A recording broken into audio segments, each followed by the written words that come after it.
മുമ്പ് അള്ളാഹു പ്രപഞ്ചം മുഴുവൻ സൃഷ്ടിച്ചു. പക്ഷേ അതുകൊണ്ട് സൃഷ്ടി പൂർണ്ണമായില്ലെന്ന് അള്ളാഹു കണ്ടു.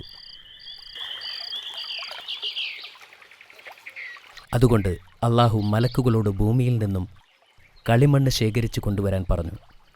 അവർ അത് അനുസരിക്കുകയും ആ കളിമണ്ണ് കൊണ്ട് അള്ളാഹു മനുഷ്യരൂപം ഉണ്ടാക്കുകയും ചെയ്തു.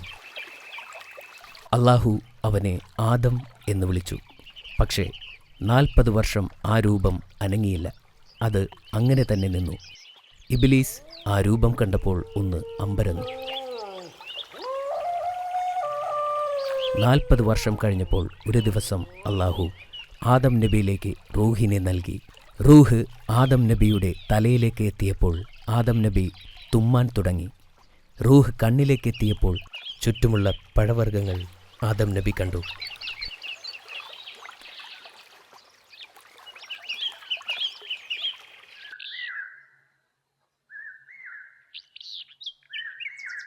റൂഹ് വയറിൽ എത്തിയപ്പോൾ ആദം നബിക്ക് വിശക്കാൻ തുടങ്ങി.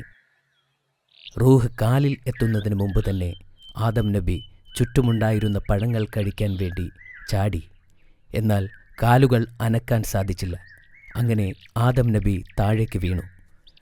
അള്ളാഹു എല്ലാ മലക്കുകളോടും ആദം നബിയെ പ്രണാമം ചെയ്യാൻ കൽപ്പിച്ചു.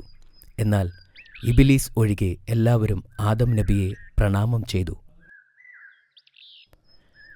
എന്നെ ഉണ്ടാക്കിയത് തീ കൊണ്ടാണ്, അതുകൊണ്ട് ഞാൻ തന്നെയാണ് ആദമിനേക്കാൾ കേമൻ എന്ന് ഇബ്ലീസ് അവകാശപ്പെട്ടു.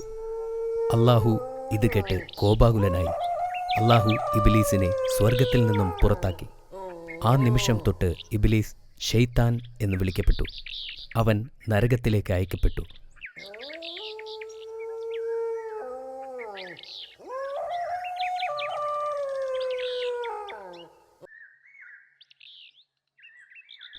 ശൈത്താന് അതിനാൽ മനുഷ്യരോട് പകയും ദേഷ്യവും കൊണ്ടു നടന്നു. അവൻ മനുഷ്യരെ വഴിതെറ്റിച്ച് അവൻ്റെ പ്രതികാരം നിർവഹിക്കുമെന്ന് പ്രതിജ്ഞയെടുത്തു.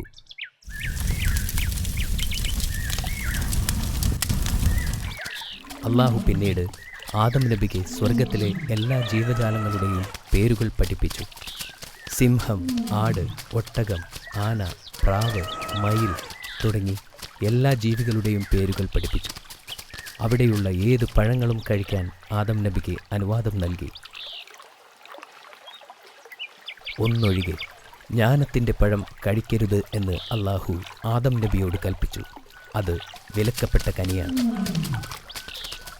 ആദം നബി സ്വർഗത്തിലെ ജീവിതം വളരെ